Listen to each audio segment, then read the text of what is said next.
when a self-harm or suicide alert comes through, we follow up with the parent saying, hey, we saw this alert came through. We just want to follow up and see, is so-and-so okay? Do you need anything from us? Or, we're here for you. And 34 times a parent has written back to that follow-up message saying, yes, they're okay. And thank you. Because of your alert, our child's life is saved. We're able to get them help, therapy, step in before it's too late, etc. The startup investment landscape is changing, and world-class companies are being built outside of Silicon Valley. We find them, talk with them, and discuss the upside of investing in them. Welcome to Upside. Woo!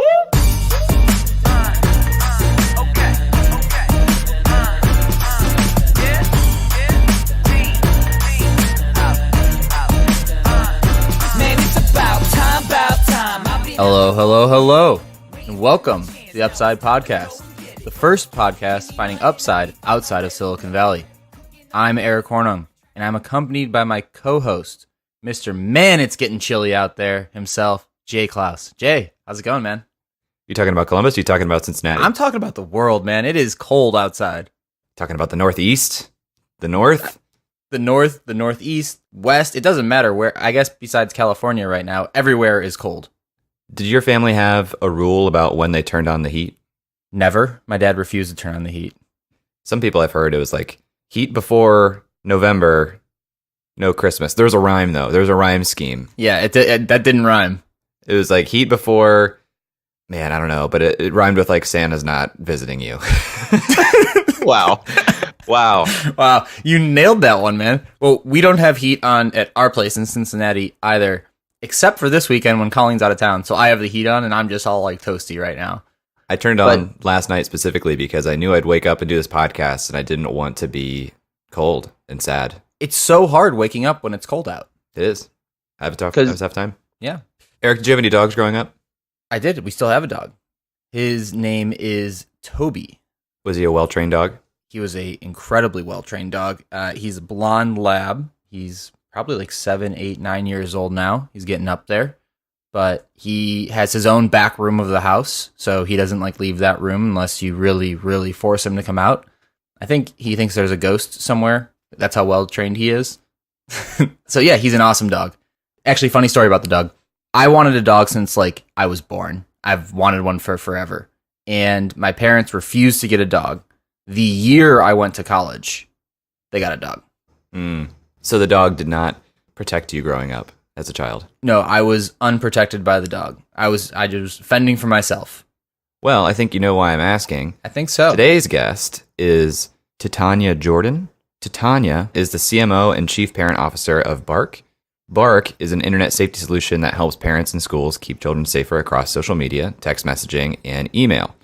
Bark works with over 25 social media platforms on iOS and Android and email accounts. So basically, Bark is a tool for parents to monitor all of the outgoing, incoming messages for their kids across a ton of different channels for things like suicidal thoughts or bullying or sexting, kind of a way for parents to keep some level of surveillance, I guess, control, without feeling like they're being super invasive and allowing kids to feel like they still have some freedom. And I did a little bit of research on the market. So I think this fits generally into cybersecurity. When we think about cybersecurity, though, that's more of a corporate idea. And that's a $170 billion market. That's too big for this specific niche. Do you say niche or niche? I say niche. I'm a niche guy, too. A lot of people say niche. The riches are in the niches. But the rich people on the coast usually say niche. Yeah. They also say finance. That's true. So I broke it down a little bit, and I found a market size report by Zion Market Research, and they projected that the parental controls market is about $1.4 billion today. It's going to grow at 11.5% continuous annual growth rate until 2025, when it's expected to reach $3.3 billion. So it's a fast-moving market. I would have thought that it was a little bit bigger than that. It's also interesting to me because this was not really a problem or something that was a potential problem when I was growing up. I remember when text messaging started becoming a thing. I had a hard cap of 200 text messages. I had MSN Instant Messenger and AIM. So I guess theoretically it could have been starting. There were parental controls on things like the TV, but in this day and age, I can imagine that being a parent with all of the different channels that are available for your son or daughter to be communicating out of would be a little bit overwhelming and something that I imagine they think about a lot. It's crazy because people throw around the term digitally native, and you and I both aren't parents, but seeing some of my friends who are parents, it's so much easier for them to just give their kid an iPad, and it's like a great mechanism to get them to quiet down, sit in the corner. So they become so attached to these things. I saw a couple of reports that children are spending at a minimum like 2 hours a day on a screen. And as you get into the teenage years, that can be like 14 to 16 hours a day for students. And they're in class a lot of times, which is just crazy. How old were you when you got your first cell phone? So in 5th grade, we got a home phone that my siblings split. So when we went to the movies or we went to Crocker Park, which was just a local outdoor mall, whoever was out would take the phone. And if our parents needed us, they would call. It was around the time that payphones stopped really existing. There was kind of that switch off. So I didn't get my first phone until I was a freshman in high school, my first dedicated phone. Same time. Yeah. Little flip phone. Game changer. I think people are getting it much younger now. I'd actually be interested to hear from Titania. What age kids are seeming to get phones now? A little bit more background on Bark. The company was founded in 2015. It's based in Atlanta, Georgia. It went through the Techstars Atlanta program, referred to us by Chris at Flipsy. To this point, they've raised $10.9 million in funding. They actually just closed a Series A at $9 million. But the website says some pretty crazy statistics. 2.5 million children protected, 15 school shootings prevented, and 10,000 severe self-harm situations detected. That's a big impact. I'm interested to hear how they measure things like that, but that's pretty impressive. Yeah, I agree. And this is going to be a little different than some of our other conversations because they have closed the Series A.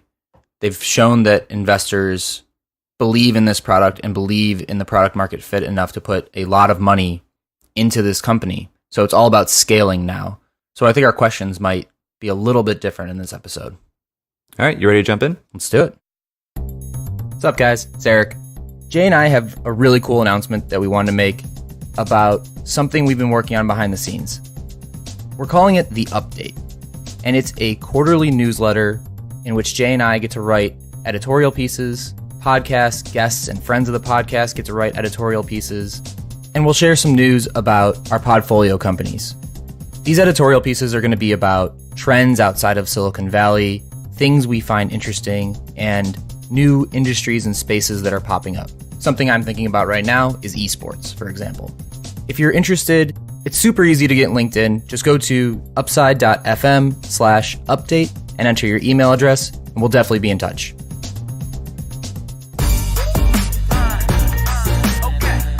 Tanya, welcome to the show. Thank you. Thank you so much for having me. It's great to have you here. We like to start our show, and we like to start Upside with the founder. So can you tell us about the history of Titania? Sure. Well, it all started when a woman named Barbara and a man named Hubert met. Just kidding. I won't go back that far. But I have a pretty unique name. It's from Shakespeare, Midsummer Night's Dream. It means the Queen of the Fairies. So that's pretty cool, I guess. And I hated that name when I was a kid. Not hate. Hate's a strong word. But it was definitely not, Katie or Allison or Sarah. Midsummer is my mother's favorite Shakespearean comedy. She was an English teacher and taught Shakespeare for a long time.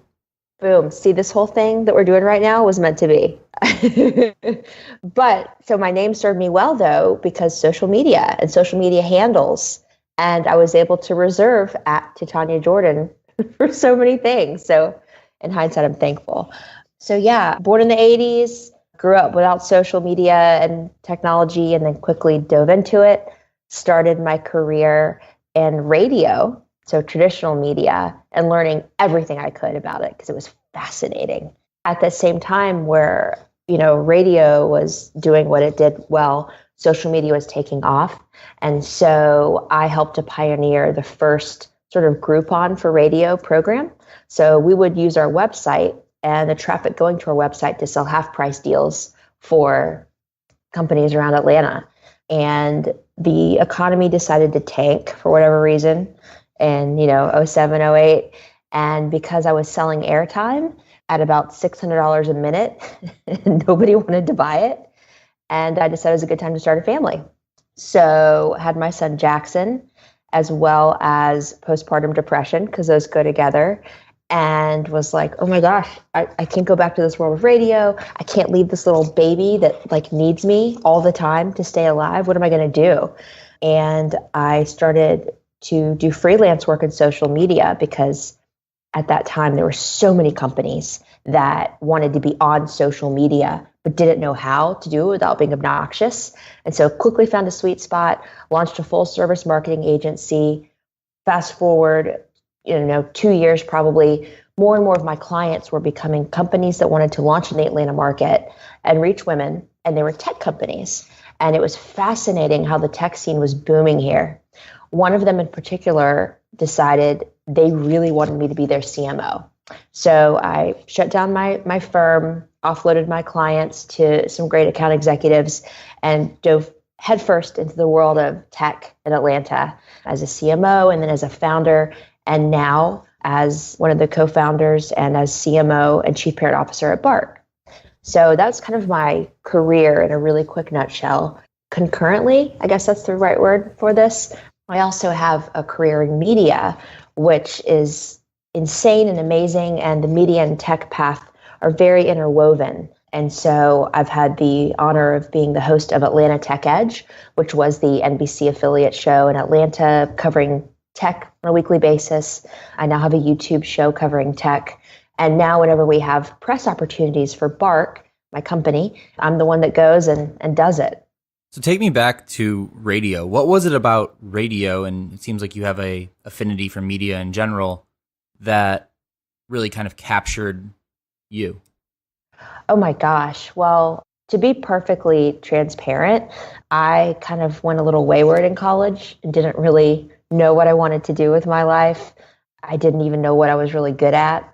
And a friend said, you should be an intern at this station. They need someone like you. And I'm like me? I didn't know what you mean, but okay. And as soon as I got there, I was like, oh yeah, this is where I need to be. I mean, Usher had just walked through the lobby. Janet Jackson was coming tomorrow. J-Lo was going to be there on Friday. And I was like, this is cool. And then I realized that the account executives were making like $300,000 a year and taking 2-hour lunches. And I was like, that's pretty cool too. So. Yeah, not a bad gig. No, not at all. They always get you with Usher and J-Lo. So true. Can you imagine that as a hiring practice? Just paying Usher to walk through the lobby. Just like at this time. Usher's full day is just walking through lobbies. So the tech scene was starting to boom in Atlanta when you were in radio and helping companies reach people. What year-ish was that? So I started working at Star 94, WSTR FM Atlanta in 2004. And I would say the social media apex / tech apex was really like 2007. At that time, a local company called Scout Mob was doing really well. Like I said, Groupon had yet to come on and really be big in Atlanta. There were hubs in Atlanta, like, obviously Georgia Tech, our wonderful university here in town, but they had the ATDC. The Atlanta Tech Village was just a glimmer in the eye of David Cummings and other co-founders. So yeah, that was kind of what was brewing at the time. And in that 2007 period, that's when you said you started a family, correct? So 2007 started to entertain the idea because it's a lot on me, if you do it biologically or not. So 2008 was when it finally happened. And then January of 2009, my son Jackson was born. Can you walk me through what it was like starting a full-service marketing agency focused on social media while also starting a family? That seems incredibly stressful. Yeah, it was. The thing is that babies nap. And so there was a good 6 hours during the day where my child was asleep, and I could either do housework and laundry and go grocery shopping, or I could work on my career. And I chose my career. And thankfully, my husband had no problem with that and helped to carry the burden of the housework, et cetera. But yeah, it was incredibly stressful. There was a lot of, there was no more watching TV at night. It was work. The second Jackson went to bed, I worked from 8 p.m. to midnight. And, he didn't really sleep a lot. So he'd wake up at 2 a.m. for a feeding, and I'd be nursing him in one hand and like checking Twitter on the other, because thank God there were iPhones. I wouldn't have been able to do that before the smartphone. Really, the smartphone turned me into the female version of James Bond, where I was able to multitask like crazy. That's amazing. Well, I was kind of intrigued. You kind of jumped right into the story of being courted as a CMO of this tech company that came in. I assume that is Bark. And so can you give me a little bit more context of your history with that company? They came in and started talking to you, and I'm assuming your agency. Can you just spell that out a little bit more? Sure, yeah. So actually the company was not Bark. The company was KidsLink. So KidsLink was kind of like a Dropbox, but for families. They had reached out to me to handle their social media. And through multiple meetings and conversations and probably like a 6-month long process, I realized that there were a bunch of men in the room trying to make decisions about what women wanted, what moms wanted, and what they needed. And there were millions of dollars on the line in investment funding. And they all had ideas. And yeah, they had data, but they didn't have a woman to help with this, And so they realized it and I realized it. That was how that sort of came about. And I know this isn't a religious podcast, but like I personally am a firm believer in that like everything happens for a reason. And I totally think it's a God thing. Like there's no other reason why that happened other than the fact that God wanted me to meet those people and get into this field. And so I think it was, kind of divine. So that happened. But of course with startups, right, they don't always do well. And so KidsLink ran out of money. And I was like, oh my gosh, what am I going to do now? I don't have my agency anymore. But some of the founders of KidsLink and I decided to start a new company. And because I had insight into the startup world and grind, I knew better and realized I'm going to be a co-founder, not just an employee. And so we launched kind of like a version of Yik Yak called Privet, except it was for moms and families, because whenever life starts to get real and you don't necessarily want to turn to Facebook or Instagram and air your dirty laundry, you need a place to talk about these things. And Yik Yak was becoming more and more juvenile. Like, I as a 30-year-old mom couldn't go on Yik Yak and talk about my worries about autism and vaccinations, right? College kids would be like, boo, get off.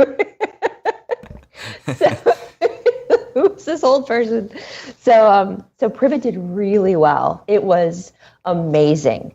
However, given that it was my first go round as a true co-founder and also a woman in tech with still some men that weren't as forward thinking as probably the two of you and a lot of other people now, I got burned.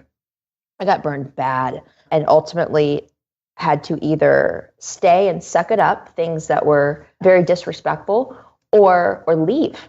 And so I left. And at that same time, Brian Basin, the CEO of Bark, reached out and was like, I've been watching you in a non-creepy way. I've been watching your career. I've been watching what you're doing. And I need you to be a part of Bark. I want you to be a part of Bark. And again, another divine thing, in my opinion, like I was at the lowest low, like the lowest possible low. And to have something like that happen at the same time, I was just like, oh my gosh, thank you. So that's how that came to be. What does getting burned look like in the startup world in Atlanta? I mean, you kind of emphasize burn there. So Yeah. You don't have to like say names or anything, but can you give us like a feel for what that story was like? The name rhymes with, no, I'm just kidding. Yeah. So for me, I went to school and earned a degree in marketing. I'm an artist. I'm a creative. I am not a finance and equity expert. I'm getting there, right? But when you have an idea for a groundbreaking app and somebody comes to you and says, hey, this is great. I'm going to fund this and I'm going to let you have 10% of the company. You should run. I didn't run. I took it as a, oh, great. That means I get a salary for the next year. Just total, like, I didn't believe in myself enough. I didn't have enough confidence. I didn't believe in the idea. I didn't trust God to help me find funding. Instead, I took the easiest path, and what seemed like a sheep turned out to be a wolf. So yeah, you have to learn as much as you can, not only about UX and UI and design and marketing and growth hacking, but also equity and fundraising and all of those elements, because you can get screwed. And so what do you think you took away from that experience now in this next stage of your career? How have you taken those lessons to Bark? Oh gosh, well, team is everything. I mean, there are certain people from my past startups that are basically family to me. So no matter what happens with our projects, I call startups projects now because there's so many highs and lows. Like, they're my family, and we know that we're there through thick and thin. And there are also people from the past that I know I will never work with again, and I would never recommend anybody working with again, because it's all about trust and reputation, and that will precede you in everything you do. So takeaway is culture and culture fit, and the people you work with are everything. You know, somebody might seem like they have the best connections in the world, or they might be able to write you the biggest check in the world, but sometimes it's not worth it. And you really have to vet people very carefully and trust your gut. You have an internal radar for a reason. Listen to it. How do you vet people? Oh my gosh. Well, you can't just take people for their word. You have to ask multiple people, even for just 5 minutes of their time. Like, hey, I see you worked with this person in this case. Do you mind giving me any insights into what that was like? And as you start to work with somebody, if they continue to talk about rocky situations in their life, and yet they were never at fault, that's kind of a red flag, you know? So you mentioned that Brian, I believe, Yes. approached you and said, I've been watching your career and I want you to be a part of this. Mm-hmm. What was Bark like at that time? Mm-hmm. And what was attractive about it to you? So with my previous startup, Privet, which was an anonymous platform, we were really, really stringent about protecting the community, not having any trolls or hate speech. Like, we really wanted to protect it. Well, there's an element to that of having an algorithm to flag for issues and to quickly remove them. And so Brian and I were talking initially about integrating the Bark algorithm into Privet to help train their models and help our community. Ultimately, the way that our platform was built, because it wasn't cross-platform, wouldn't work at the time. But so at that time, Bark was working on building the models and training the algorithms and just getting as much information in to help identify for the issues that we now identify for. It was a small team, a team of 7, comprised of the CTO, the CEO, data scientist, some marketing help, and some community outreach partners. And so I came in initially to help with PR and marketing. And once I saw what the technology could do, I was blown away. I mean, my son at the time was too young for me to realize what was dangerous about technology for him, other than possibly stumbling upon something on YouTube. He wasn't texting, he wasn't on social media. But once I really saw a glimpse of the rates of cyberbullying, the skyrocketing rates of suicide amongst 8 to 15-year-olds, and the encounters of sexual content, and how creepy jerks are grooming children through video games and, apps like Kick, I was blown away. And the fact that this algorithm is actually saving lives and could save lives and help to prevent things like school shootings, I was like, there's nothing else for me that I know of. There's nothing cooler in technology than keeping families and children safer online. So what was it like? We generally talk to founders on Upside, so you have a refreshing perspective here in that you joined a company and took a leadership position. What was it like joining a company and joining a culture? Well, can I say a bad word on this?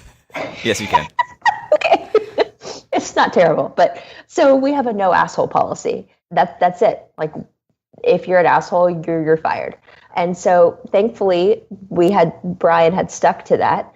And so everybody that was on the team was truly amazing. Immediately felt like family. We're united on a mission that is greater than any one of our egos, right? We are here to help parents and protect children. There's nothing more important. And so long hours, this design versus another design, this feature versus another feature, we have a higher bar to hold to, which is what will be the best for the people we're serving. So it was very easy to join the culture. There was not one single element of hierarchy or jealousy or uncomfortable dynamic, because they saw the value that I brought, and I was just eternally grateful to be here, right? And so I didn't come in with like, this is what we're going to do. It's like, what can I do? How can I help?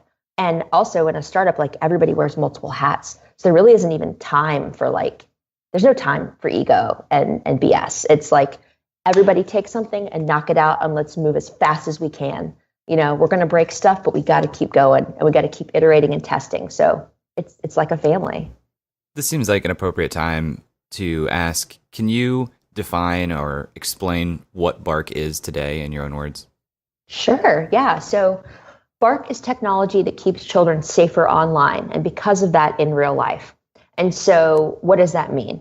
Well, children are spending upwards of 9 hours a day online, whether it's on an iPad or their iPhones or even on internet-connected televisions. Like my son can just use a remote and say, show me YouTube, show me Netflix. He's 9. It's crazy. What our technology specifically does is we're using artificial intelligence and machine learning algorithms to connect with texting, over 24 social media platforms, and email accounts. And it's going to run in the background and scan for issues.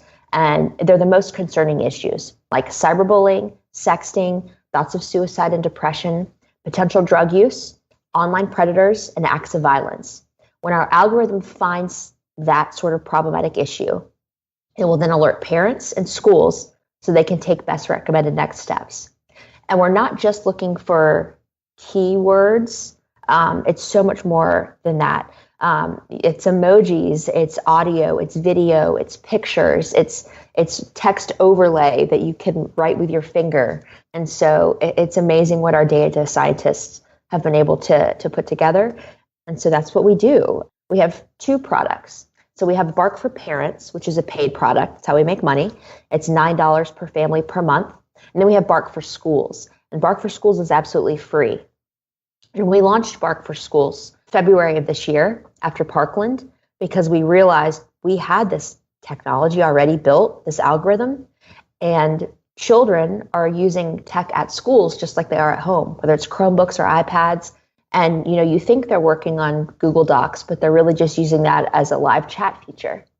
And there are issues happening there. And so we rolled it out to schools for free, and it went viral. It absolutely went viral. It was mind-blowing because schools are dealing with so many issues. Bullying that happens now on Snapchat at home makes its way into the school environment the next day. It's affecting learning outcomes. It's affecting attendance. When a child takes their own life, it affects everybody in that school community. We all know the state of school shootings, and we also know that children are posting dark thoughts and threats in private DMs and private Twitter accounts, et cetera. And so the fact that we can now shine a light on that and get those children the help they need before it turns into a tragedy is very meaningful. Can you help me understand, if this rolls out to a school, we'll start there, how they roll that out? Totally. So whether a school uses the G Suite of applications or Microsoft Office 365, that's about, in the US at least, it's about a 60-40 split of schools using either or for their tech stack. Bark serves as a third-party application that integrates with what they've already set up. And so an administrator or the IT director or principal or superintendent, whoever has like the login creds for the school, logs in, deploys the third-party plugin or application, checks a few boxes, and then it goes. So it's, for schools, the program is on the school-owned assets. It's not the children's phone when they're at school. Correct. Yeah. It's only school-issued devices and accounts. And then for parents, I would guess, it's the phone itself. They probably, when they give the phone to their child, they download the Bark app, and that runs in the background? Yeah. So there's a few different, as y'all know, there's so many different ways that that devices and accounts can be connected. So we connect at both the device and the account level. So 2 examples. One is if your kid has an Instagram account, you would connect Bark with their username and password. That way, if they lose their phone, for a month, but they go to their friend's house and log in, you're still able to analyze that. Now, also, we connect with Android devices, Kindles, iPads, iPhones. We even have a Chrome browser plugin. So the various ways that children can access the internet, we have built tech that will sync with that. And so there's a lot of different nuances between just iPhone and Android. So for iPhones, you actually don't have to have an app on the child's phone. The backup happens through the iCloud. But for Android devices, you have to have an app on the child's device. And if the child disconnects it, you'll get an alert as a parent saying, hey, might need to talk to them. How do you choose which apps? You mentioned there's 24 currently. Mm-hmm. Yeah. How do you choose which apps? And are there limitations on any app that you want to be in, but you can't be in yet? Yes. Yeah. So a lot of the players in this space will brag about the fact that they can monitor Facebook. And it's like, well, that's great. 11-year-olds aren't on Facebook. They're on Snapchat and Instagram and Kik and TikTok, which was Musical.ly. And so we integrate with any platform that our data shows children are flocking to. The best way to do that is if they have an open API.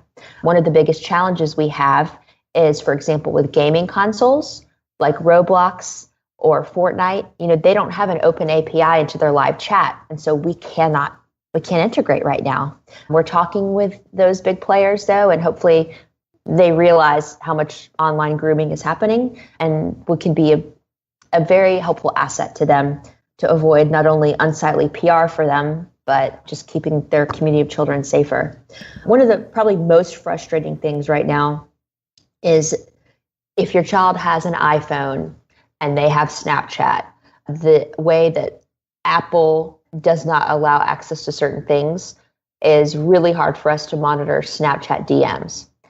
Android, however, we can monitor Snapchat DMs. So it's little nuances like that are frustrating, but we're overcoming with cool tech workarounds. And Snapchat's aware, like we are on their product roadmap, but just, I guess far behind other cool features that they have. Dog filters and things like that. Right? The important things in life. So as a parent, do I have like a live feed of everything that's being sent, or am I just trusting Bark to flag things that Bark sees are problematic? You are trusting Bark to flag things that Bark sees as problematic. So one of our ethos as a company is we are not spyware. We are not advocating for giving parents full unfettered access to children's digital lives, because that does not help to raise a responsible digital native, and that is very friction heavy for parent and child. So we will only alert when there's an issue. Here's an example. So if I trip and fall in front of like the boy I think is cute, and I text my friend KMS, I'm so embarrassed, which stands for kill myself, my mom's not going to get an alert. But if I'm really struggling and I'm, I don't want to live another day, and I text my friend that I'm thinking about KMS, my mom will get an alert. And so that's the difference. Also, beyond a privacy standpoint, a time-saving standpoint, like I'm a mom, I have multiple email accounts and DMs and texts. Like I can't keep up with all of my stuff, right? I then take on all the stuff happening on my child's devices and accounts. There's no way I can comb through all of that. I have to outsource it. I have to trust Bark to flag the things that are problematic. And, full disclosure, nothing is 100%. Bark will not catch every single problem. No tech will. So you have to, as a parent, continue to have open and honest conversations with your children about what's going on in their lives. What are they watching on Netflix? Are they watching 13 Reasons? Let's talk about that. How much is that, resembling of your real life? Do all of your friends have a Snapchat account and you don't? Well, let me tell you why. Not just because I don't want you to have it, but because, there's a whole comparison trap thing. And there's people that can pull up your Snap Map and find you and hurt you. Like, be real with your children. Talk about what's going on in their lives. I'm not good at Minecraft. I think it's really cool, but I'm so frustrated because I can't put the blocks where I want them. That doesn't mean I'm not going to sit alongside my son and listen as he explains his cool world that he built for me. Like, you have to be part of the conversation, even if it's overwhelming, even if you don't get it or like it. That was something that struck me about your website reading the testimonials and the one quote that said, "What I appreciate the most is the ability to monitor without snooping. This allows my children to maintain a sense of independence and privacy while allowing me the opportunity to involve myself only when necessary to provide guidance." So I thought that was the answer you're going to give. And I was curious just how aware the children are that this is running and that they, like, how much awareness do the children have of Bark? Yeah. So it's different for every family. If you are a parent that has every single username and password of everything your child does and has, you could technically sign up for Bark without your child knowing with an iPhone. With an Android, the child is going to see the Bark for Kids app on the device. The majority of parents don't know all of those things. And so they have to talk to their kids about, here's why we're using Bark. Here's what it's going to look like. And good news is that it's not going to be as bad as you think. You know, I'm not going to let you ride in the car without a seatbelt. So I'm not going to give you this device that can access the world without some sort of, alarm for me if something really bad happens. What's stopping kids from just creating new accounts if their parents are using Bark? Nothing. They create new accounts. And when they have to verify those new accounts with a text or email, then a Bark alert will go to the parent saying, "Hey, looks like Johnny has a new Instagram account. You should talk to him about connecting it to Bark." I'm asking a lot of workaround questions because I was a very mischievous child, and my initial thought about this is, all right, how do I get out of this? Yeah. So you're not alone. Yeah. Do you use Bark for Jackson, he's 9 years old now? He's 9, almost 10, yeah. Wow. And so it will monitor his texting. If he's texting through his iPad that's connected to his iCloud, I will get alerts when he's viewed certain problematic things on YouTube. He's not on social media, really. So if and when that time comes, that will be that conversation. But it's really just YouTube and texting, browsing history on Chrome. He's pretty savvy. I'm sure he could use incognito mode or work around that. But that's where the parenting comes in, right? Like knowing the difference between seeing something you should or shouldn't online and how that can affect you later on. I'm really worried about pornography and if and when he sees that, what that's going to do to him. And so anyway, it's just a really uncomfortable conversation that I've got to have with him. Can you give me some perspective on parenting in the modern day? It strikes me that it's taken, there are new hard conversations you have to have. And as I'm getting older and I'm seeing my friends become parents, or I'm just more aware of how the parents around me are acting, it doesn't align with my memory of parenting when I was growing up. It seems different. So I would love to just hear you talk about the evolution of parenting in a digitally native age. Whew. All right. Feel free to stop me whenever you need me to stop, but I have got some thoughts for you. So first of all, we are parenting from behind a screen now. We are not always having eye contact with our children when it's the most imperative, when they're babies, when they're toddlers. We're looking at Instagram and saying, "Stop that, go help your brother, go get dressed." Eye contact is so important. And children learn by example. They learn by watching you much more so than by listening to what you say. So if you're always on this thing, or if you're driving and you're liking things, they're going to see that. If you are commenting to your significant other like, "Oh my gosh, I just got 40 likes on that," and they see that that makes you happy, they're thinking, "Oh, that's what I should be placing value on." So it is all kinds of messed up. So as parents, we've got to check ourselves and see how we're using this and what messages those are being conveyed to our kids. There's also, once your kids get older, just what screen time does to their brain. So like, if I've got a toddler and I need a shower and he's not going to stay in the baby gate, I hand him the iPad because I know he'll be glued to that thing and he will not get in, he'll not hurt himself and I can take a shower. That said, if 4 hours later he's still on that thing and I'm just like sitting back chilling, it's not good for his brain. So there's a whole nother level of like how screens and blue lights affect your children biologically and chemically, with serotonin and dopamine affecting them just like sugar and affecting their sleep patterns. So that's something to think about. Then as your children get older and they can read, you've got to talk to them about, when your friends text you and like, oh no, you can't play with my phone because my friend who lives in Vegas is, sending me some stuff. So it's all about learning that, just like when we were kids, like don't talk to strangers. Now it's don't talk to strangers online. And people might seem like they're your peers. Like, hey, that's somebody my age that wants to meet up for a play date. No, it's not. Do not tell people where you live, where you go to school, your age, your name, your address, what you like, nothing.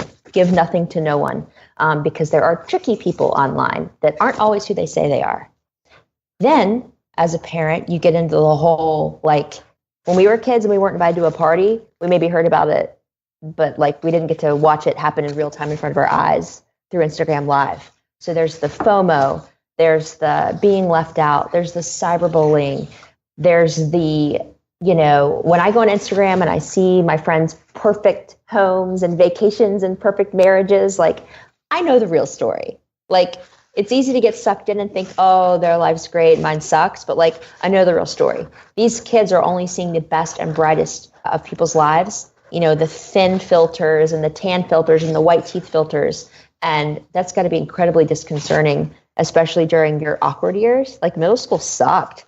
I don't need the extra pressure of social media. And then, we're seeing increased rates of anxiety and depression, and it's no wonder.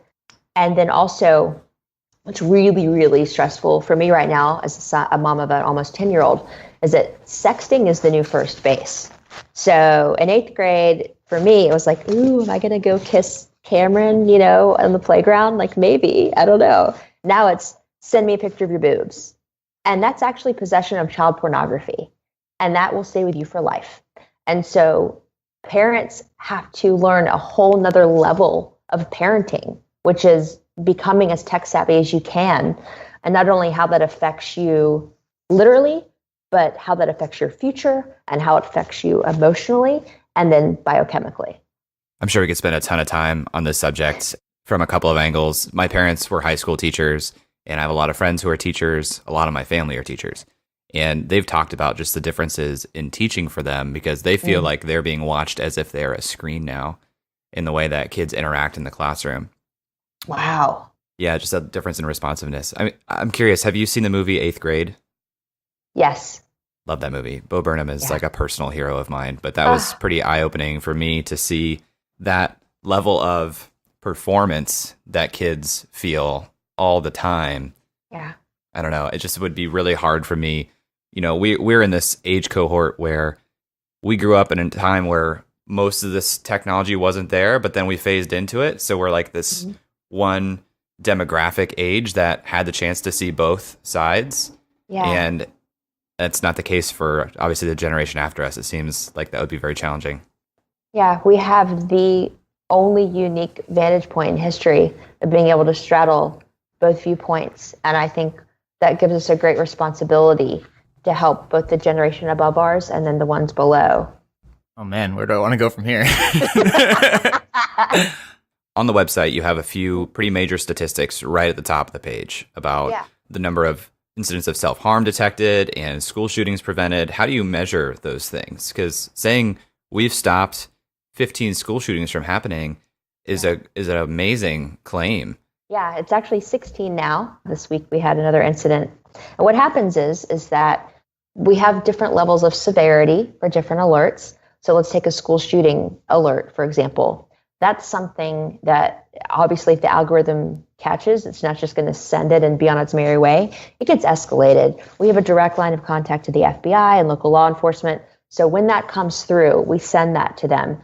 And then they get back to us and tell us whether it's a credible threat or not. And so now 16 times when that has happened, they're like, yeah, this was really a situation. This child had stockpiled weapons. This child had, or, whatever, but it's really chilling.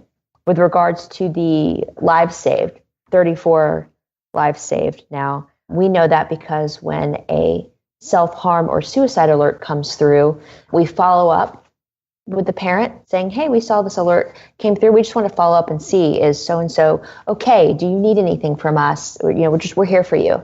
And 34 times a parent has written back to that follow-up message saying, yes, they're okay. And thank you. Because of your alert, our child's life is saved. We're able to get them help, therapy, step in before it's too late, etc.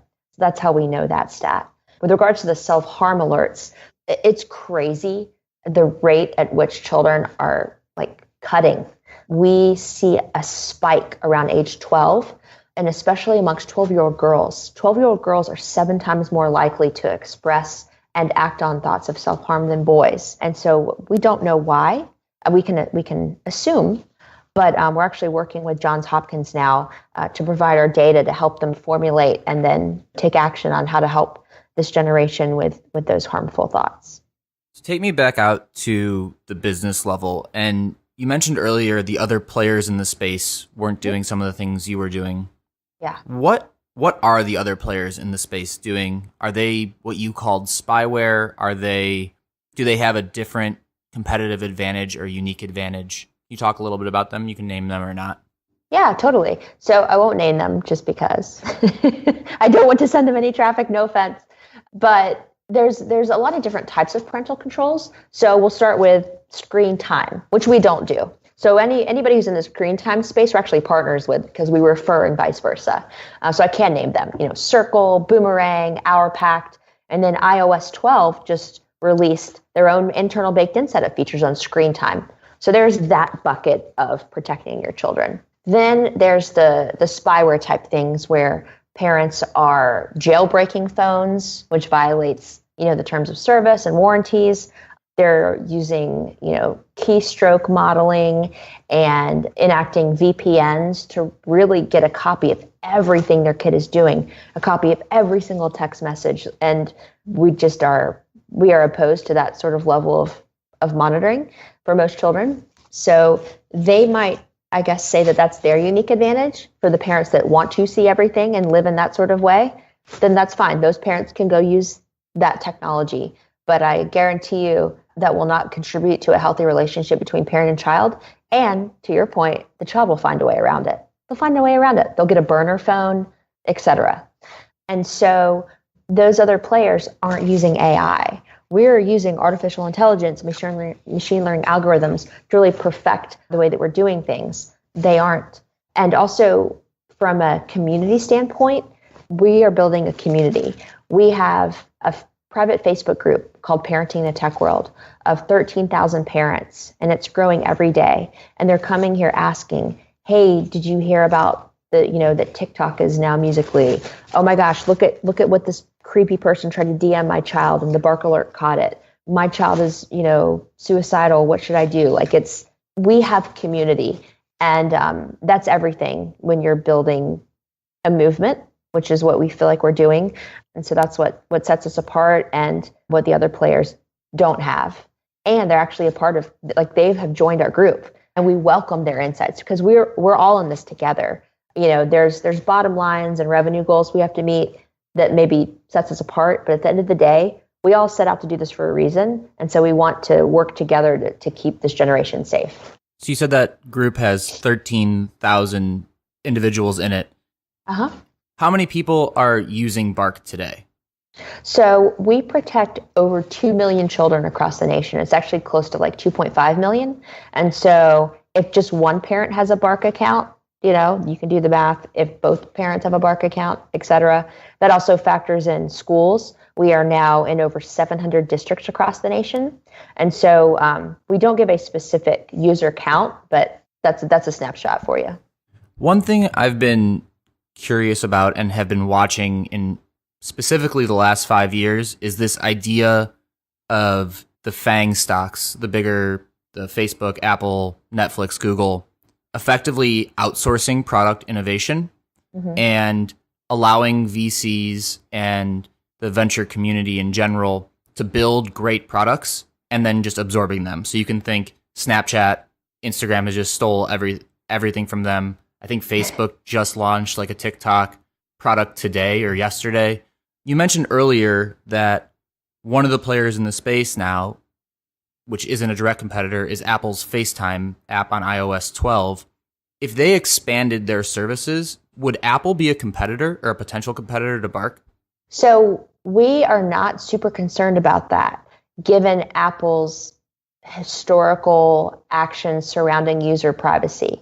I mean, the fact that they wouldn't even give the FBI access to unlock a phone to access terrorists, we don't think they're going to dive into this space in terms of content analysis. They have checked the box in terms of like, we care about families, in terms of screen time and, setting appropriate filter levels.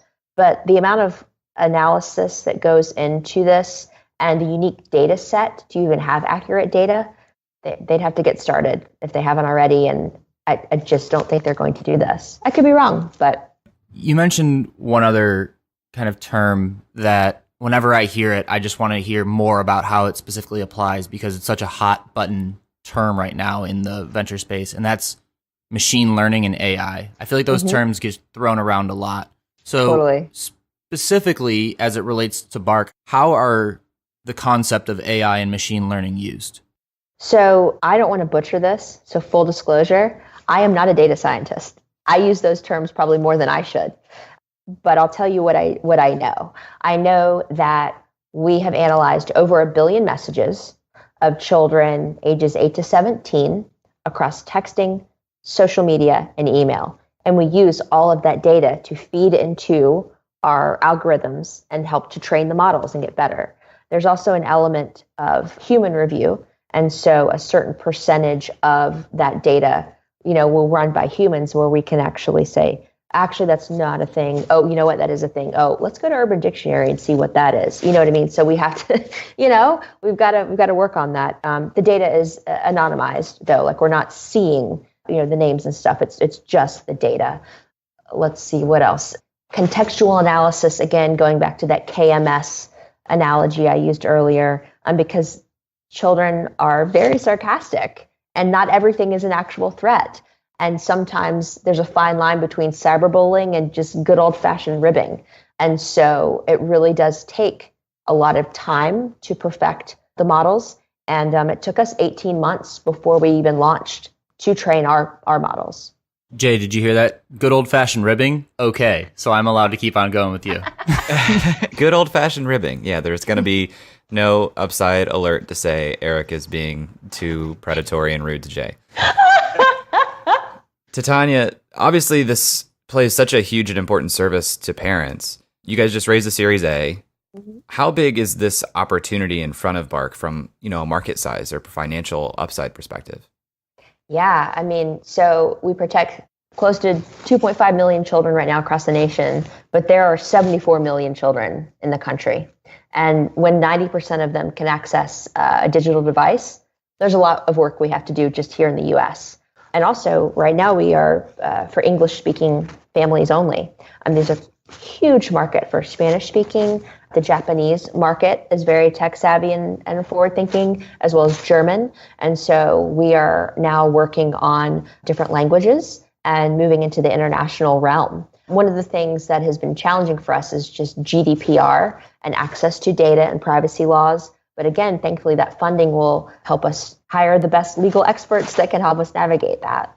When you go to a different country, is that we're going to acquire a team in a different country that's already thinking about this and bring them into our culture? Or is that we are going to go over there and find data scientists, which is generally hard, and explain to them what we're doing and then bring their cultural understanding in? Because you mentioned the nuances and the contextual issues earlier, and having traveled a lot internationally, context is so important. So what is the strategy for going international? That's not my personal focus. So I cannot speak directly to what our CEO is thinking. But what I can say is that we will absolutely reach out to our investors at our VC firms to help us guide us along that path, since they've done this before, as well as find local child health and wellness experts in those countries that can identify who the key players are in the space, so that we can either work with them, acquire them, and or talk to tech talent and recruiting firms to help us identify the best data scientists. And then we're going to have to hire consultants, just language consultants that understand that nuance, because we can't go into this blind. Can you talk to me a little bit more about the other members of your team and the strengths that they bring to the table? Definitely, yeah. So our CEO, Brian Basin, Bark is actually his fourth startup. He's had 3 successful exits. His last one was to Twitter, so that's cool. And actually, while he was at Twitter, he couldn't find the best way to keep his own 2 boys safer online, and that's why he started Bark. Our CTO, Brandon Hilkert, is he's amazing. Anytime he builds something or fixes something or hacks something, we call it Hilkerting, because he's just basically a tech wizard, and he's the coolest, and has a great blog focused on Ruby on Rails specifically, so y'all should check him out. Our creative director, Rue Chambriello, is the most creative, funniest, irreverent copywriter on the planet. Creative is everything when it comes to digital content and marketing and cutting through the clutter. And so if it's not beautiful, it's not going up. And if it did go up, she didn't approve it. So she's great. She also writes for Adweek. She's amazing. And our chief customer officer, Ross Patterson, I love that guy. He did a lot of work previously before joining Bark in terms of customer success and with some big players in the space, as well as helping Apple with their education initiatives in Europe. And so he brings that global experience and that Apple experience, which is like the black box. Are you missing anybody in terms of leadership that you would like to hire now that you have this new round of funding? You know, we have really worked hard since June of this year to build a quality team because we were pretty confident that funding was coming in. And so right now, no, we think we're solid.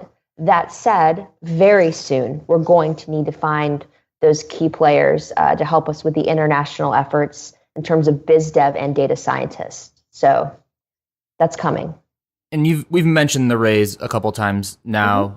I'm curious to hear about that process because when I asked about the international expansion, the first thing you mentioned was we're going to go to our VCs and get their take on it. So it sounds like the VCs were strategic. Can you talk to us about the raise? Was it oversubscribed? How quickly did it go? And how it's different from maybe a seed raise, which is generally what Jay and I have experience with? Yeah. So I was part of both. And the seed raise was a lot more comfortable. You know, you're going to friends and family and investors that you know and have a relationship with, and they're supporting the vision, obviously with a strong financial model, but they're investing in the team and the vision.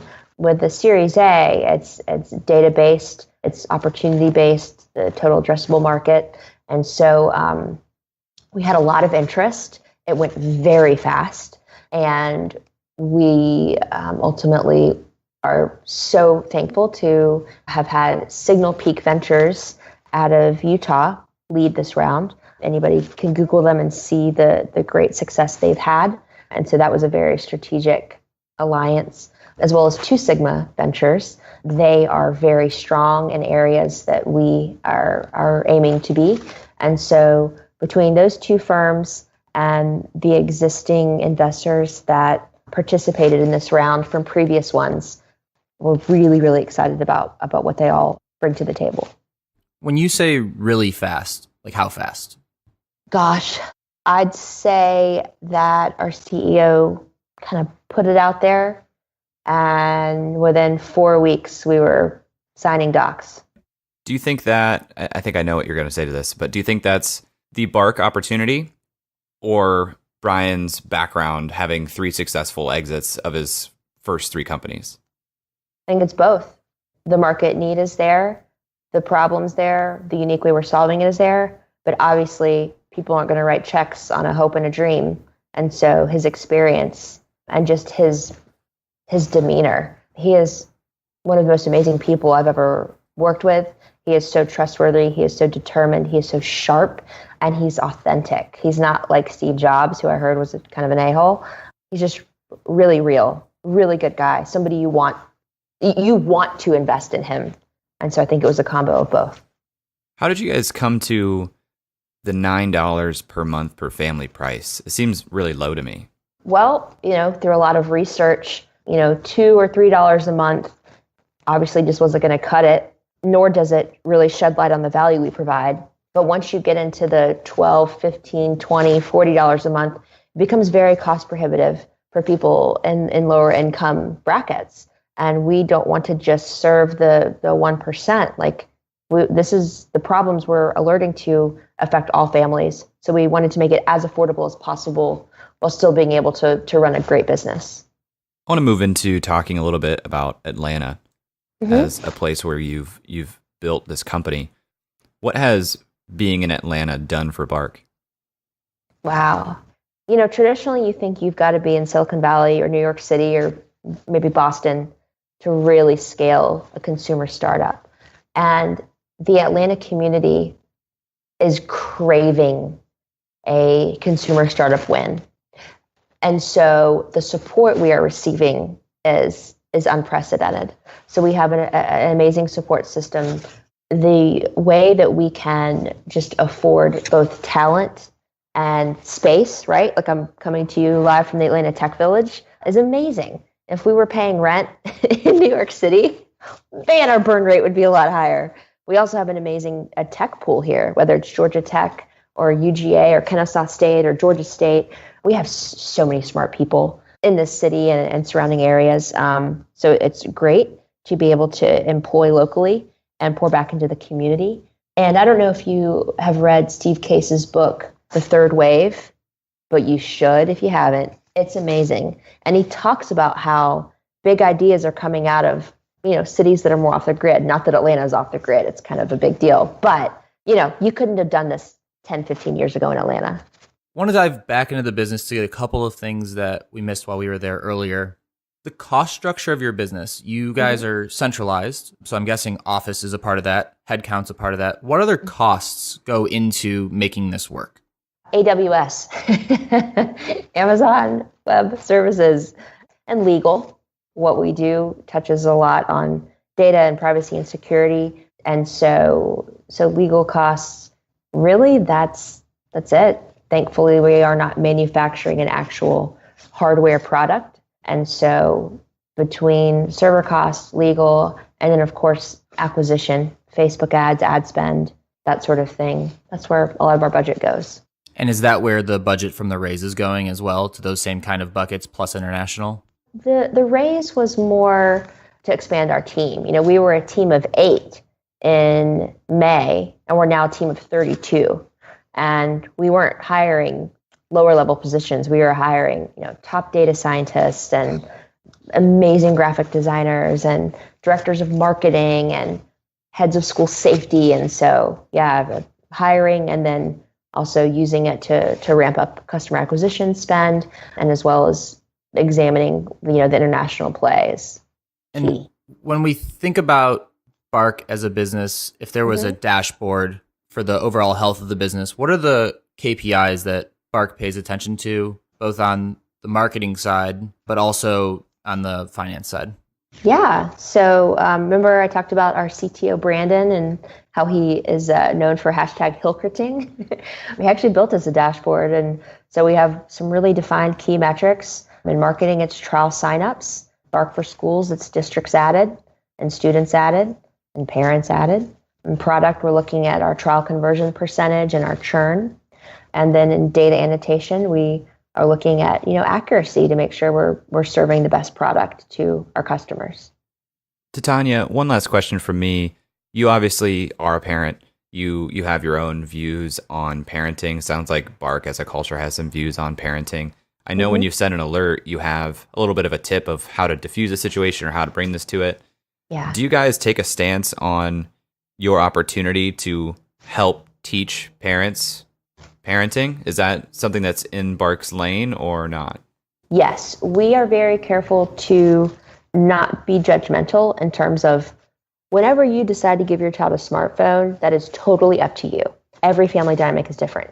That said, we want to educate you as to the dangers and how those will affect your children.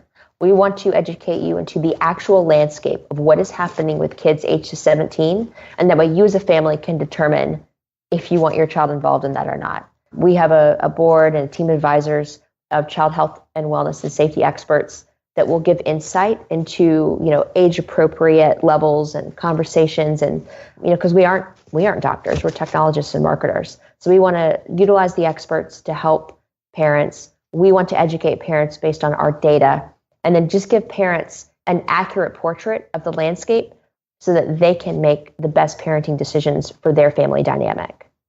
This has been great. Thanks for joining us.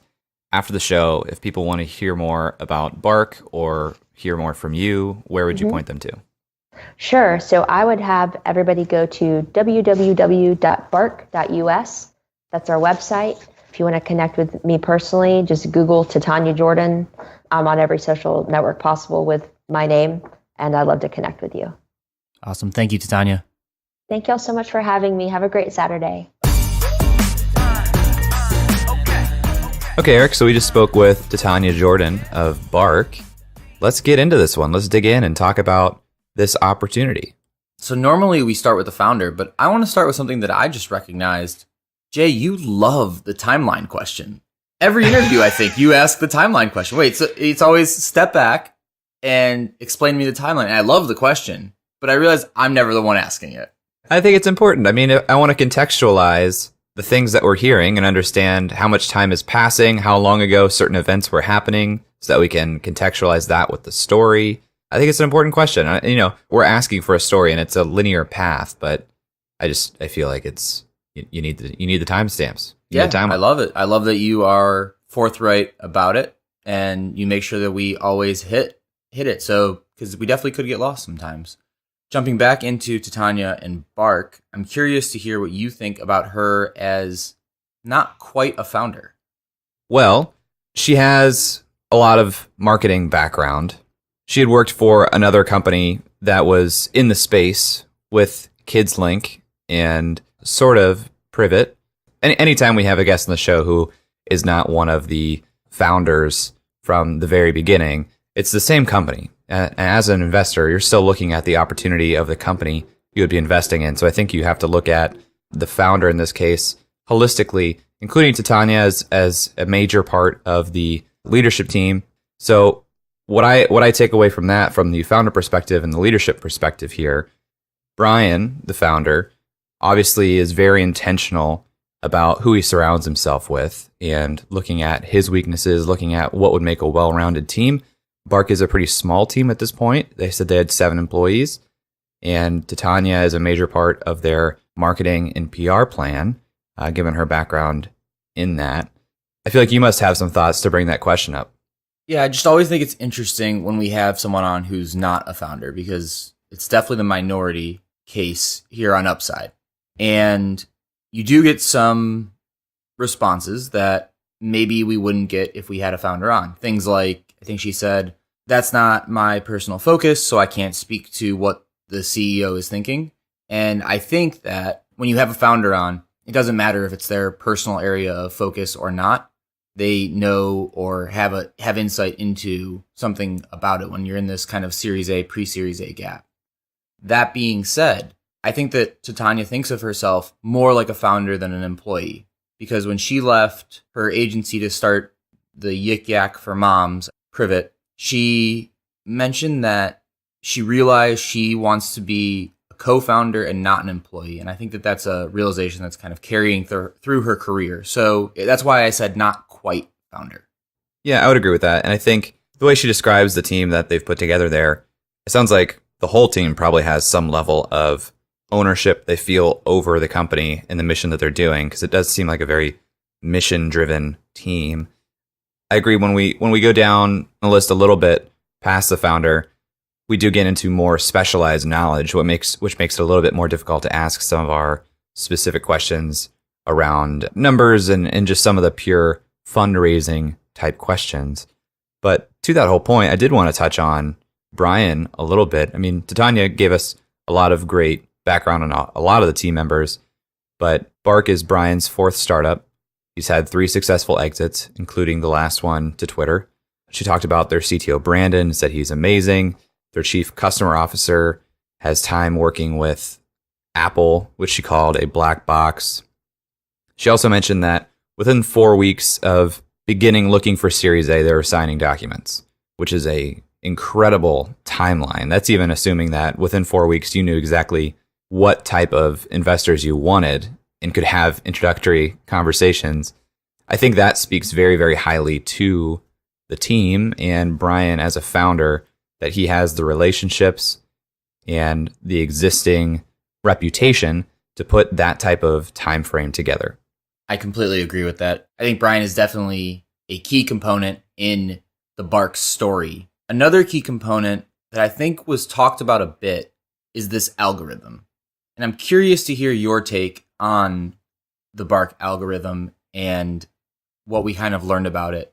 We talked about machine learning, basically. We talked about their CTO and how he kind of can hack together a lot of things. We talked about the process that they went through. Just curious to hear your thoughts on that. The algorithm is important because the data set is important, and the amount of time that they've had to analyze a very unique data set, over 1 billion messages from children aged 8 to 17. They've created this machine learned algorithm that goes not just obvious keyword deep, but things that they're continuing to add other indicators that they've realized are important over time. They can analyze things like the image overlay that you can draw sort of in iOS. I think there's a lot to be said about that, because if someone were to come in and try to eat Bark's lunch, for example, they're going to have to recognize those signals with higher accuracy and more efficacy, because this is a pretty high stakes value proposition, right? So if you're a parent, you're going to be looking for the tool that has the best efficacy, the tool that does the best job, and in the most circumstances catches the signals you're looking to catch. And the amount of time that Bark's been at it, the data set that they've analyzed, that does put them ahead from a pure, mathematics standpoint if someone were to try to come and have a better machine. Yeah, I agree. I think the algorithm is key here. I think that their ability to pull from a lot of different sources is key. One thing I was curious about, and I don't know that I have an answer or a real thought here, but she said that they analyzed over 1 billion messages. That doesn't feel like a lot to me. I know 1 billion is a big number. I get that. But how many messages would you say you send in a day? I don't know, sub 100. Sub 100 between text, Slack, Twitter. Okay, if you're looking at, I was talking text messages. If you're looking all messages, yeah, it could be a ton. And it's probably more for children. I don't actually know children messaging behavior, but I would assume they're spending a lot of time sending, instant messages through some medium. Right. Like, I would say for me, I probably send north of 500 messages a day. And I'm not even on Kik, Snapchat, Instagram, Facebook, LinkedIn on my phone. Like, none of that's on my phone. So if I just take me at 500 a day, which maybe that's too many, I don't know, but let's say it's not. That's 15,000 messages a month just from me, just from one person. So they say that they have 2.5 million children that they're protecting. So 2.5 million times 15,000, like, that's a really big number with a lot of zeros. Yeah, that's 200 billion-ish. So is 1/200th a significant sample size? I'm not sure, and I don't know how those numbers kind of play together, or if I'm just completely wrong here. Good question. That's some interesting math, because I think maybe the more relevant statistic there, if you're looking at, is that number something that's impressive as a moat in building a algorithm. I think the more impressive statistic there is probably the 2.5 million children, because I think that's harder to replicate. You could have 1 billion messages, but if I analyze 1 billion Eric Hornung messages because I track your 15,000 over a period of some number of months, that's not going to train that smart of an algorithm. It's going to train an algorithm that understands Eric Hornung. So they're looking for all these indicators across communities that have their own colloquialisms and things across the United States. So I would assume that 1 billion or however many messages is divided up across their entire geographic pool across the country, which would be more difficult to replicate in my mind. 2.5 million, not customers, but users is a big number that's hard for any consumer app to get to if something was to come into the market and try to compete in that fashion. Absolutely. And I'm not a data scientist, so 1 billion might be above and beyond what is normal on like a and how deep they analyze it and all kinds of things. So I was just curious because 1 billion messages to me didn't seem like that many. You probably sent a bunch of like, yep, and sure, things, a bunch of messages that don't make the machine smarter whatsoever. Yeah, I pretty much only send you 1-word messages. Very, very curt. Very curt in the Upside Slack. Yeah. It's long-winded messages and novels from Jay and me saying fine. So you mentioned the 2.5 million children number, and I wanted to get a better sense of how that translates into some sort of revenue to answer one of our 4 questions. So here's how I went about it, and if you disagree with the process or procedure, would love to hear. So I took 700 school districts, which is how many Titania said Bark was in, and I took the average size of a school district. All I could find was high school. So that's, in an average high school, there's 500 students in the United States. Public school. Now, that means there's about 125 students per grade at an average school around the United States. So if you take the 9 grades before high school plus high school, you get to about 1,700 students in a school district, assuming 100% usage when you enter a school district. So we take that 1,700 number, we multiply it times 700, that gets us 1.2 million students who are under their school district program.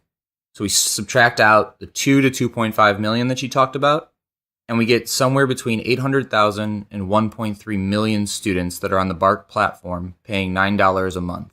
So about 1 million kids are in the system. Let's get to families. So 1 million, and there's 1.9 children per family in America. So that's 530,000 families roughly.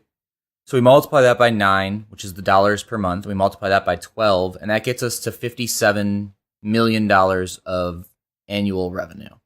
Does that seem high to you? 57 million annually? I mean, if the math works, the math works. Because I was fully tracking on what you were explaining there. So if we're taking out school districts which are free, we're saying we have 1 million kids, 2 kids per household, 500 plus thousand, $9 per month times 12 months, $58 million annually. Makes me wonder, if that is true, what we're fundraising for. With 8 employees, I don't think you don't need to fundraise if you're bringing in cash of $58 million a year. So there's a disconnect here, I think, that I don't understand. There does seem like a little bit of a disconnect, but I think what you've also worked into here is a market opportunity figure that's pretty compelling. Because they're at 3.4% market saturation. If there's 74 million children in the United States and they're protecting 2.5 million of them. So if we're only 3.4% to what the market size is, and that's what the ARR would break into, that's a pretty compelling market size.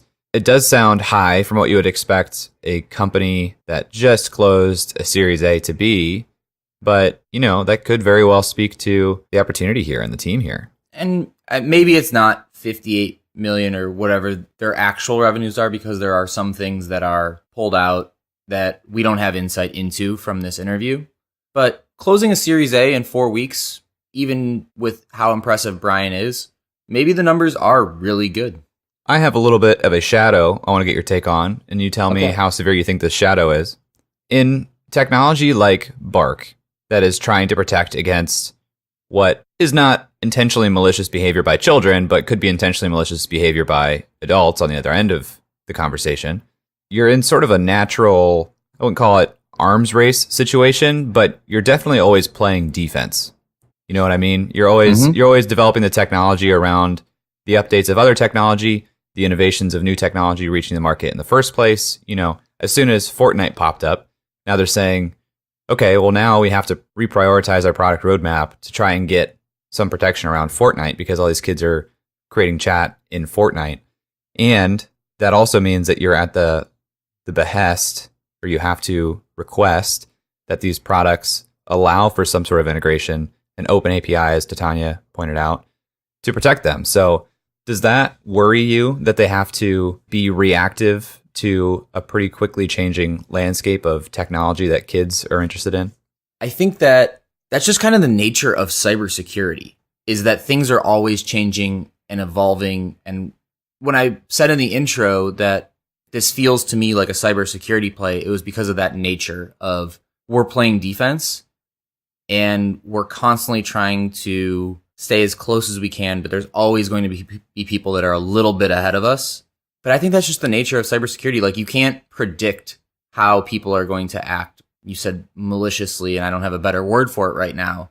You can only take in the data and say, okay, this is a trend that's developing. Let's protect against it for when the bulk of people are going through this. I think the long-term risk, if you were to be worried about that, is if you think as a trend, a security trend would be that messaging applications no longer allow an open API or no longer provide an open API. If that as a trend happened, I mean, that would just kind of melt Bark's ability to do these things in its current form pretty much slowly over time or overnight. If people are like, you know what, security is a hot topic, we're just going to. But then again, I don't know if the trend's going the opposite direction where it could be a benefit. Well, right now we're looking at security. So let's kind of figure out what would be something that abates that shadow. And I think Bark is in a very enviable position in the security space because they're protecting children. So when you think about like Nickelodeon and all those TV shows, and they had some legislation come down in the 90s and again in the early thousands about the kinds of commercials they could show and about all these things because they were bad for children. Bad for children is the easiest legislation to pass because people want to protect children on both sides of the aisle, and it looks good to all of your constituents. So if they want to get something passed that says messaging apps in the United States must provide open APIs to child monitoring services for parents, I think that that is something that is much more likely than a business-to-business open API mandate, because child monitoring is a problem that people understand. And to be honest, children don't have a say in it from a legal standpoint. So if people perceive that there's a real problem with school shootings and sex shaming and sexting and child pornography, and they feel this way and they're scared about it, I think it's one of the easier things to pass to make new entrants in the app space have to open up their APIs. That's a great point. That's something we should make sure we bring into other analysis on the show. Legislation, very important. We're big politics guys here. Politics, legal, it's our thing. So, Eric, what are you looking for 6 to 18 months down the line with Bark? I think the thing that I'm most excited about for Bark is their school districts initiative. I want to see that number just spike because it's a really easy way to get in front of a lot of potential paying customers on their students' school devices. It's both user generation and marketing at the same time. So that algorithm's going to get stronger the more school districts they're in, especially for their G Suite and Microsoft 365 side of things, which some of the things in G Suite, like I had no idea that people were using Google Docs for chatting and things like that. The algorithm's going to get a lot stronger for those, but also parents are going to see, oh, we're using this and it's not that expensive to add it to their phone as well.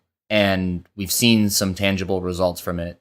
Remember when there was that credible threat that came through the school and it was Bark that like sniffed it out? You like that little pun right there? I did. Yep. Dog pun. So I think school districts is the area and the number I would focus on if I'm evaluating this company 6 to 18 months from now. What about you? I like that perspective. I do think it would probably be, one, I think this is a amazing PR opportunity, this company, which is a huge part as to why Titania was brought on the team, I'm sure. And that's from like a national level for covering school districts. It's also on a district by district great PR move to say, we implemented this tool, it's going to protect your children. Great message to parents. It's not costing the school district anything. I think the marketing has to come from the school probably more than parents noticing the children using it, because it's probably protecting the computers at the school more than anything else. They might not be aware of it if the school doesn't make it obvious. But given that those things are true, totally agree. Amazing acquisition and marketing strategy. Looking down the road for me, Now you've got my head really around the opportunity number here. We didn't get a pure opportunity number from Titania in the interview. I guess we can kind of back into the same thing. If there are 74 million children, that's 37 million households in the country. $9 per month for 34 million households is $306 million per month MRR and almost $7 billion ARR market opportunity. That's huge. And that's just America. So looking down 6 to 18 months, I'm interested to see actually, despite that huge market size in America, what they're doing on a marketing front to spread even internationally, because that was something she spoke to in the interview, was that with this latest $10.9 million Series A, or actually I should say $9 million Series A, $10.9 million in funding to date.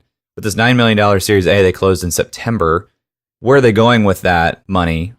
She mentioned expansion and into other countries, and maybe even going to teams that are existing in other countries.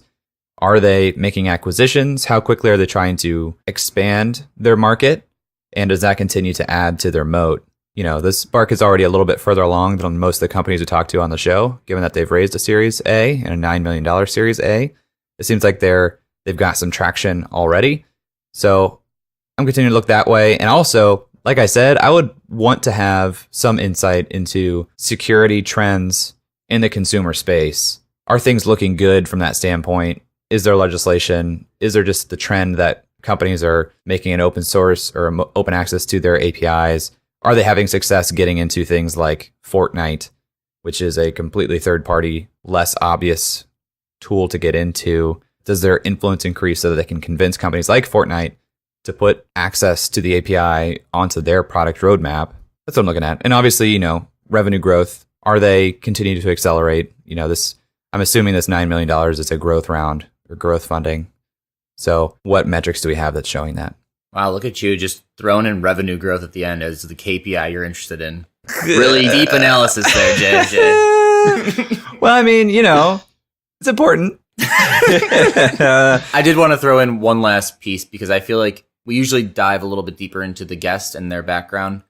And as you were talking about how amazing of a PR opportunity this is, I thought to myself, yeah, this is an amazing PR opportunity, and Titania is the perfect person to carry that out. You can just feel it when she's talking, how much she cares about this company and how much she cares about the mission. It feels like it's like part of her. It also feels like she's just a killer. Started a full service marketing agency while starting a family. She was talking about how the smartphone was liberating because she could be working while raising a kid. And I feel like working with her would be an incredible experience. For sure. All right, guys, that's it for this week. Let us know if you have any thoughts on this company, on Bark. You can tweet at us at UpsideFM or email us hello@upside.fm, and we'll talk to you next week. That's all for this week. Thanks for listening. We'd love to hear your thoughts on today's guest, so shoot us an email at hello@upside.fm or find us on Twitter @UpsideFM. We'll be back here next week at the same time talking to another founder in our quest to find upside outside of Silicon Valley. If you or someone you know would make a good guest for our show, please email us or find us on Twitter and let us know. And if you love our show, please leave us a review on iTunes. That goes a long way in helping us spread the word and continue to help bring high-quality guests to the show. Eric and I decided there were a couple things we wanted to share with you at the end of the podcast, and so here we go. Eric Hornung and Jay Klaus are the founding parties of the Upside Podcast. At the time of this recording, we do not own equity or other financial interest in the companies which appear on this show. All opinions expressed by podcast participants are solely their own opinion and do not reflect the opinions of Duff & Phelps LLC and its affiliates, Unreal Collective LLC and its affiliates, or any entity which employ us. This podcast is for informational purposes only and should not be relied upon as a basis for investment decisions. We have not considered your specific financial situation nor provided any investment advice on this show. Thanks for listening, and we'll talk to you next week. Never mind, bro, that can't be matched. I'm lighting it on fire, used to run victory laps, and still I'm not even tired. It's all about the timing, yeah, that's what they say. Well, I'ma keep on